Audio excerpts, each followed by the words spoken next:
Chelsea take an advantage into the second leg, or will Lille get a result against the Blues? Watch until the end of this preview to hear all of my thoughts on tomorrow's match.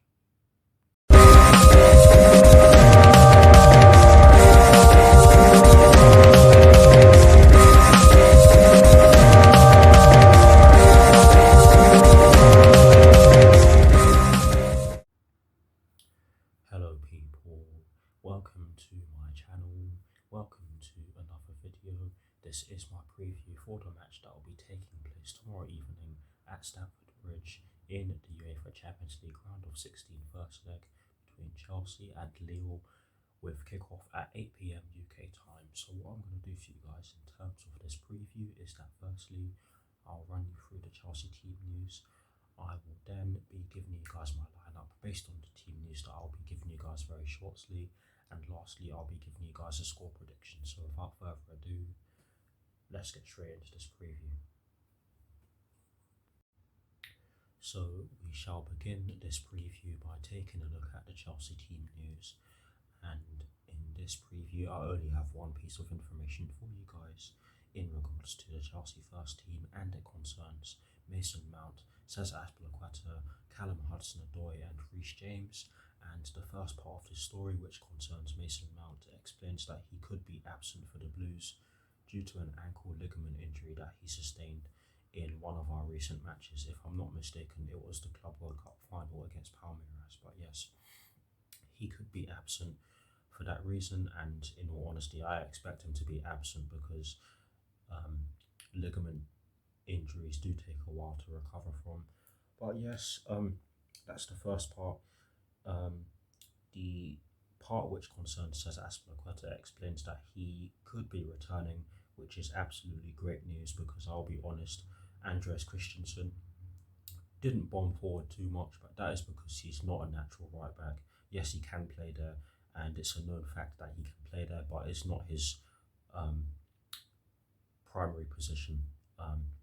But yeah, Cesar Azpilicueta could return, and that's the second part. The third and fourth parts explain that both Callum Hudson-Odoi and Reece James, they will not be available, or Callum Hudson-Odoi rather. Okay, let me rephrase that. Neither of them will be available, and Callum Hudson-Odoi was absent in the game against Crystal Palace due to an Achilles injury, and this is the exact reason as to why he will not be featuring in tomorrow's match against Lille. And Reece James is obviously out. He is back in training, but he's still training by himself, so he's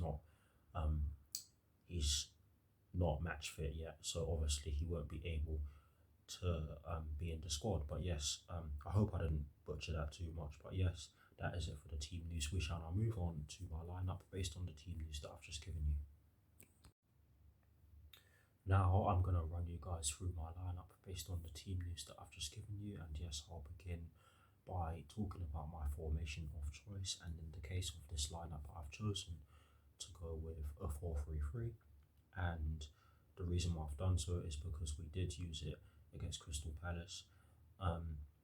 While we were not anywhere near our best in that game by any stretch of the imagination, let's be honest, this is our best formation just now. So that's why I've gone with it. In terms of who I've gone with, yes, we're going to start off in goal. I've gone with Edouard Mendy in goal.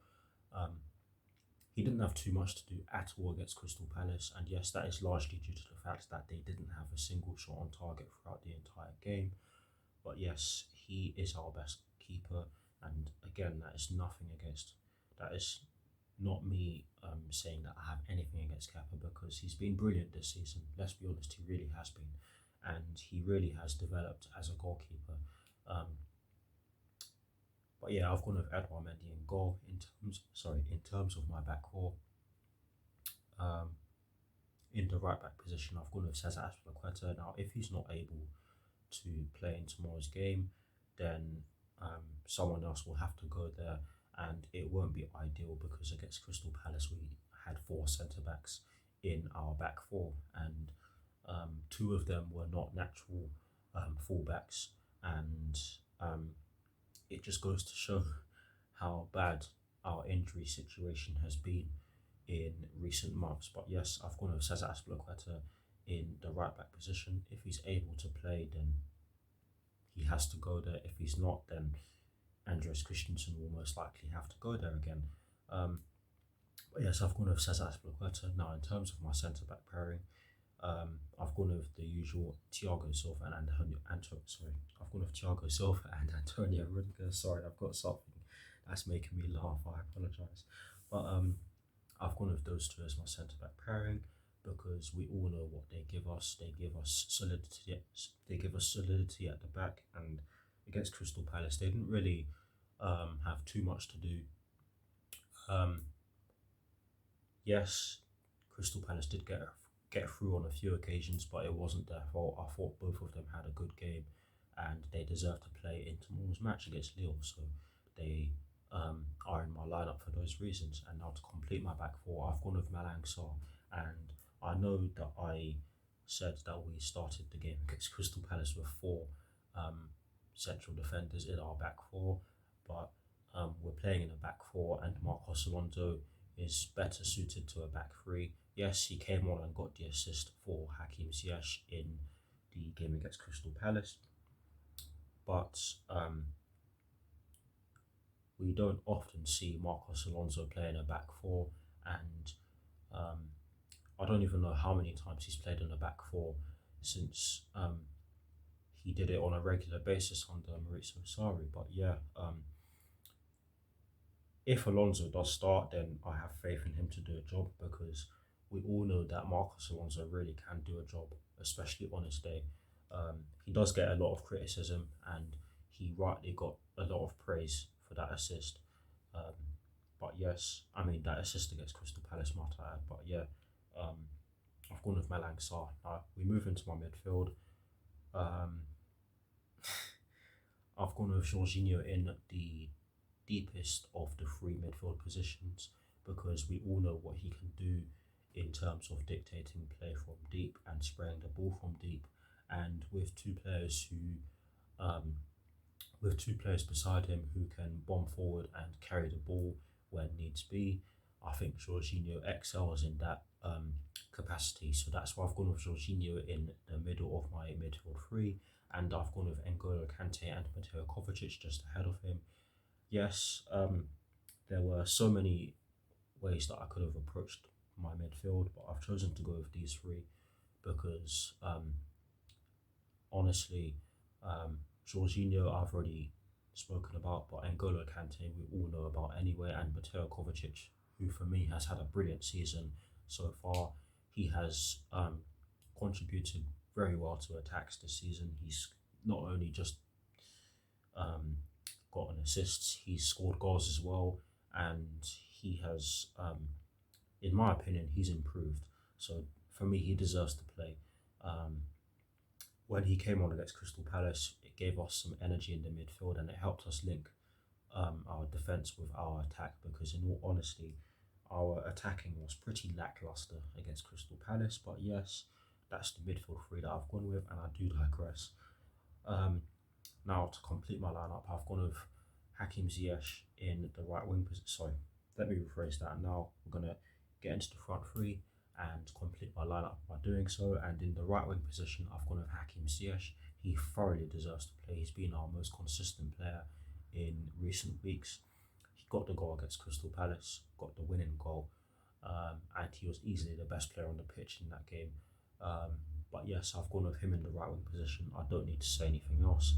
Up front, I've actually gone with Timo Werner because for me, Romelu Lukaku, he didn't do too well against Crystal Palace at all. Yes, some of his touches were actually pretty good, if I'm being completely honest with you. But to have only 7 touches, or however many touches it was, but it wasn't a good amount of touches he had in the game at all. Apologies for that. But yes, for me, I lost my trail of thought. For me, Timo Werner needs to get an opportunity, and yes, he's not prolific. He hasn't been prolific. Okay, let me rephrase that. He hasn't been hasn't been as prolific as he was when he was at Red Bull Leipzig a couple of seasons ago, but we all know that he actually can put the ball in the back of the net. I mean, if you look at some of his goals, um, he really can put the ball in the back of the net and do so in tight situations. And his movement, I think, will be needed against Lille tomorrow evening.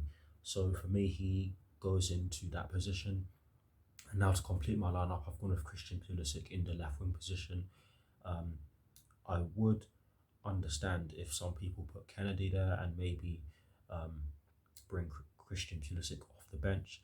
But for me, Christian Pulisic needs to start. He started against Crystal Palace, didn't have a great game, and that is largely due to the fact that he was playing out of position.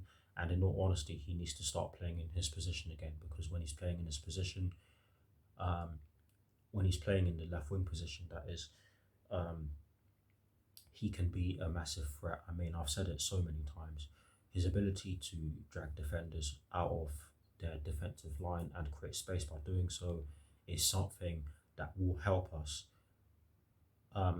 Is something that will help us break teams down, because honestly, that is one thing that we've been struggling with recently. We actually struggled with it against Crystal Palace, and I'll keep bringing that game up because it really wasn't great. But yes, I've gone with Christian Pulisic in the left wing position, and that completes my lineup. Do feel free to drop your lineups in the comment section below. I'll do my very best to respond. Here's a graphic showing you guys the formation that I've chosen and the players that I've chosen for my lineup. We shall now move on to my score prediction.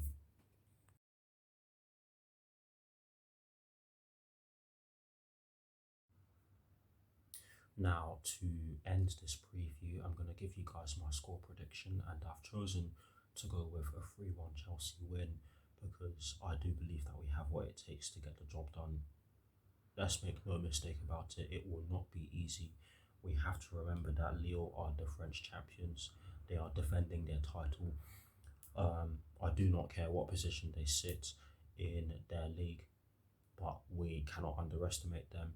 As I said in my review of the game against Crystal Palace, we did face them in the Champions League a couple of seasons ago, and they actually gave us a couple of good games.